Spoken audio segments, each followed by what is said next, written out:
Ya, itu dia tadi apa yang dikatakan oleh Presiden Joko Widodo, di mana pemerintah mengklaim kebutuhan pokok aman selama masa pandemi Corona atau COVID-19 ini. Tetapi jangan lupa kita 1,5 bulan lagi akan masuk bulan suci Ramadan, puasa 1 bulan, kemudian nanti juga langsung lagi ada Hari Raya Lebaran, di mana ini biasanya bahan-bahan pokok itu dicari oleh masyarakat. Bahkan harganya juga seringkali naik. Kita akan tanyakan langsung bagaimana kesiapannya sebenarnya kepada Menteri Pertanian Republik Indonesia Syahrul Yassin Limpo. Selamat malam, Pak Syahrul. Selamat malam, yuk. Assalamualaikum warahmatullahi wabarakatuh. Waalaikumsalam warahmatullahi wabarakatuh. Jadi benar siap untuk menghadapi pandemi global Corona baru ini dan juga nanti apalagi masuk puasa dan Lebaran, Pak Syahrul? Ya, dari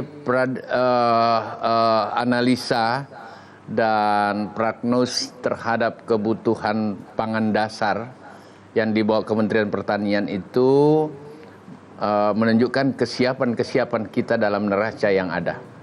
Katakanlah ada 11 komoditas yang kami kontrol sepenuhnya, yang namanya pangan dasar itu antara lain beras, jagung, bawang merah, bawang putih, cabai besar, cabai rawit, daging sapi dan daging kerbau, daging ayam ras, telur ayam ras, gula pasir, dan minyak goreng. Dan dari neraca yang kami miliki dalam hitung-hitungan yang ada sampai bulan Mei, maka insya Allah semua dalam posisi yang masih mencukupi, masih dalam kendali. Ada 3 komoditas yang memang sedikit bersoal karena kita tergantung pada impor, adalah bawang putih kurang lebih 196.000 ton yang kita butuh sampai dengan Agustus. Kemudian daging sapi dan daging kerbau 290.000 ton. Dan gula pasir yang kurang lebih 600.000 ton. Tiga-tiganya inilah yang sisanya surplus aman semua sampai berapa lama kalau misalnya seandainya pandemi COVID-19 ini berkepanjangan? Kami sih ngitungnya sampai dengan Agustus, ya. Dari neraca kita masih bisa terpenuhi yang ada sampai Agustus.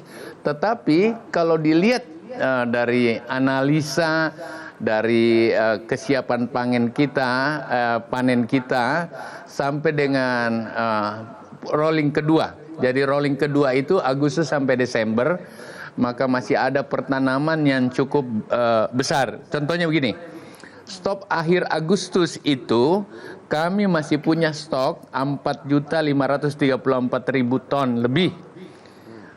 Perkiraan itu kemudian akan terproduksi sampai dengan Desember itu kurang lebih katakanlah 9 juta ton karena ada penanaman itu hampir di atas luasan 2,2 juta. Pak Menteri. Bisa, harus bersambung Pak. Jadi stok Februari itu stok awal kita atau modal kita 3,5 juta. Stok bulan Mei sampai dengan Agustus itu modalnya awal yang tercarry over adalah 7,7 juta. Kemudian stok akhir di Agustus untuk maju ke Desember itu kami punya 8 juta lebih. Oleh karena itu Pak Menteri, stok akhir Desember mohon maaf saya potong.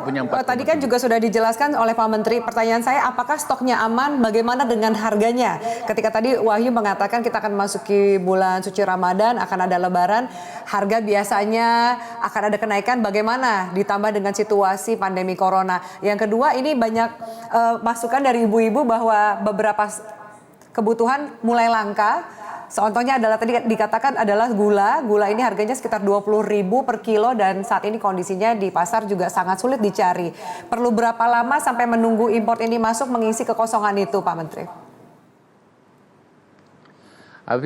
Jadi stoknya dulu aku siapin. Dan dari neraca yang kami miliki, stok itu menunjukkan dalam kendali dan kesiapannya cukup. Persoalannya adalah bagaimana melakukan stabilisasi harga. Stabilisasi harga itu ditentukan oleh supply and demand masuk ke pasar-pasar yang ada. Dan ini harus dikontrol oleh distributor yang ada. Karena biar bagaimana Seperti contohnya sekarang ini ada panic buying, ada kepanikan untuk setelah ada corona membeli itu. Ada kepanikan trader, perdagangan. Itu kondisi tidak terduga begitu yang dipicu oleh kepanikan akibat dari pandemi corona ini begitu ya Pak Menteri. Tapi apa langkah-langkah yang kemudian dilakukan oleh Pak Menteri dan jajaran untuk sekarang itu melakukan operasi pasar bersama kementerian lain dan katakanlah dengan Bulog dan lain-lain, kita rame-rame keroyok, kita bagi 34 provinsi, kita masuk ke pasar-pasar, melakukan operasi pasar, mengeluarkan stok-stok yang ada untuk bisa mengatakan bahwa sambil kita menunggu kesiapan impor dan lain-lain sebagainya, hanya tiga jenis, hanya katakanlah daging, gula dan bawang putih aja. Dan sebenarnya dengan stok, kalau kita tidak panik, dengan stok yang sedikit itu masih bisa memenuhi pasar kita. Apalagi ini impor sudah ini pun juga dengan syarat Tapi apa motivasinya, pandemi Pak Menteri? global COVID-19 ini juga tidak berimbas ke negara-negara pengimpor tadi ya Pak Menteri. Baik, terima kasih Pak Menteri Pertanian Syahrul Yassin Limpo atas waktunya di Metro TV kita bisa Newsroom. beralih. Kita harapkan semua Yang tadinya dari Cina kita ngambil dari India misalnya gulanya gitu loh. Oke, baik. Asalkan juga Indianya nanti tidak terdampak juga sampai berkepanjangan. Baik, terima kasih Pak Syahrul Yassin Limpo atas waktunya di Metro TV Newsroom. Waktu kita terbatas, mohon maaf, kita akan nanti konfirmasi lagi soal pengawasan tadi, stabilitas pangan dan juga harganya bagaimana di pasaran. Nanti kita akan tanyakan ke Ketua Satgas Pangan Polri, Brigjen Daniel Taimonang yang akan bergabung di Metro TV Newsroom usai jeda berikut ini.